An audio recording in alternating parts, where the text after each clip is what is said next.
The next cell organelle that we will discuss now are known as lysosomes. So if you can remember from your class 9 topic that lysosomes are known as suicidal bags of the cell. So let me give you a recap of why lysosomes are known as suicidal bags, because lysosomes are sac-like structures which consist of certain digestive enzymes within them. Okay, so each cell consists of quite a few lysosomes.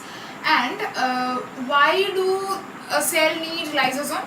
A cell will naturally go through its cell cycle process, but if it will go through its cell cycle process and keep on multiplying the number of cells. Okay, but if a certain cell is damaged or is defective and it still goes through the process of cell cycle, that is, it is not eliminated at the checkpoints of the cell cycle where normally defective or injured cells should be eliminated or destroyed. It somehow passes through those checkpoints and thus goes through the process of cell cycle and multiplies in number. As a result, that defective cell produces more such defective cells, and as a result a certain area within the body is full of defective or injured cells which are not good for our body. So in that case, there is no other way than to destroy the cell. The cell itself will cause its death, okay, with the help of the lysosome. Now, as I have said that lysosomes consist of digestive enzymes, and in such a condition as this, that the cell is injured and it has to be killed before it reproduces more such defective cells, the lysosome bursts open and the digestive enzyme comes out and destroys or digests all the contents of the cell along with the cell itself. Okay, so it is known as a suicidal bag of the cell, which causes death to the cell if necessary. Okay, so this is the idea of why lysosomes are important and why they are known as suicidal bags of the cell. Now, coming to functions of lysosome, obviously the first function will be intracellular digestion, means digesting or destroying all the components of the cell. Intracellular means within the cell. Okay, next one is extracellular digestion. So along with digesting the components of the cell, it also digests its surroundings somewhat, and that falls under the extracellular digestion. And liberation of energy, secretion of hormone, these are the other functions of lysosomes.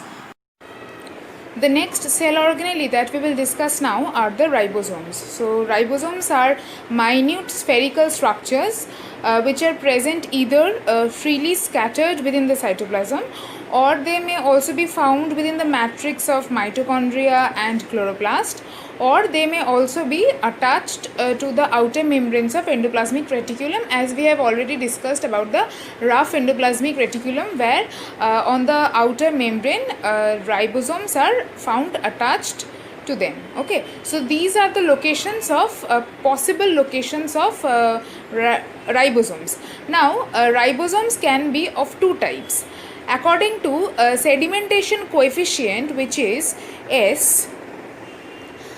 So ribosomes are of two types. As you can see, the first diagram is of 70S, and the next diagram is of eukaryotic ribosome, it is 80S.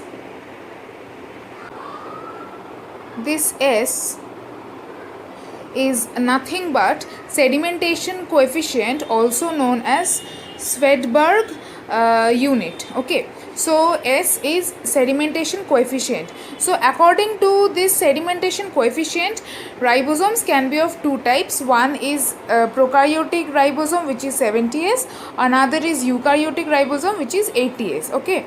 So what is the difference between these 70S and 80S? As you can see, in 70S there are two subunits.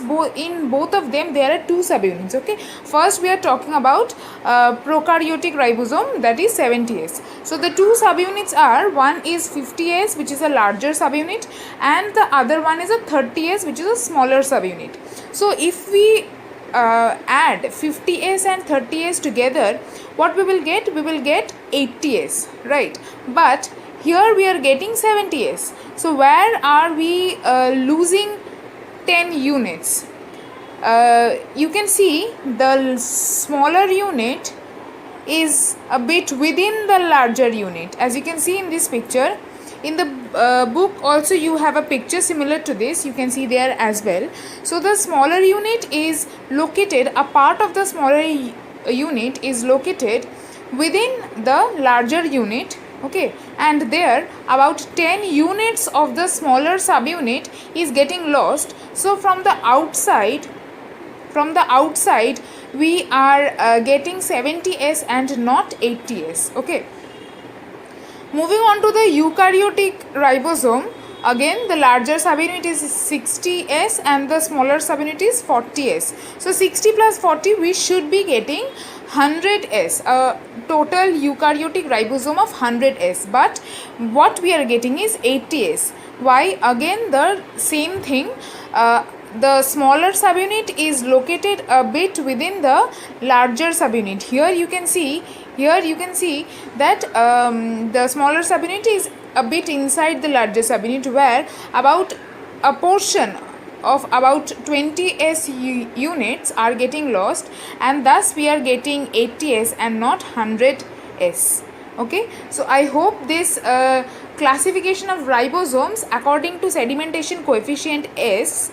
Okay, as I said that this S is the sedimentation coefficient. It is also known as Svedberg constant or unit. Okay, and according to that, the ribosomes are of two types: prokaryotic ribosome, which is 70S, and eukaryotic ribosome, which is 80S. Moving on to our next cell organelle is vacuole.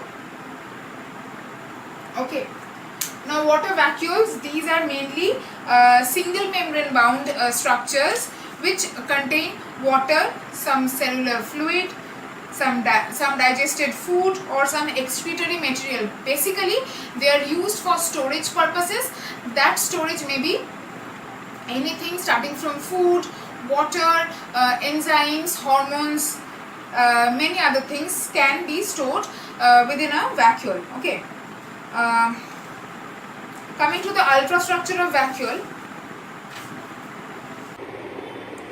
So this is what the vacuole looks like. This whole thing is the vacuole within a mature plant cell. Okay, so vacuoles are mostly found in plant cells. They are larger in size and more in number in plant cells, and in case of animal cells they are smaller in size, and also number of vacuoles in animal cell is quite less. Okay, so this vacuole is the vacuoles in plant cells or in animal cells can be of different size, and the plant cells, the vacuoles are filled up with a fluid known as cell sap. So this is one vacuole, one very large vacuole within the plant cell, and it is filled up with a fluid known as cell sap. So this cell sap is nothing but a mixture of water that the plant take from the soil.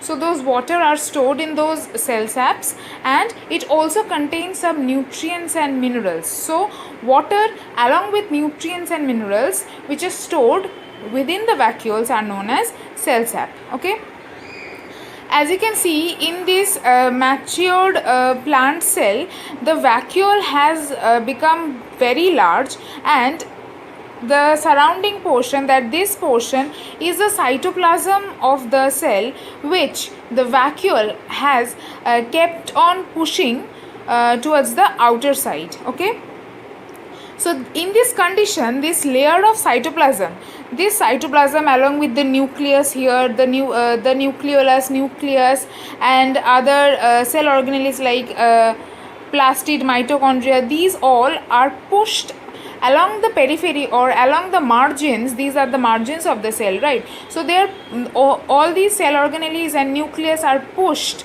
along with the matrix of the cell, all are pushed towards the boundary of or margins of the cell, and in this condition is known as primordial utricle.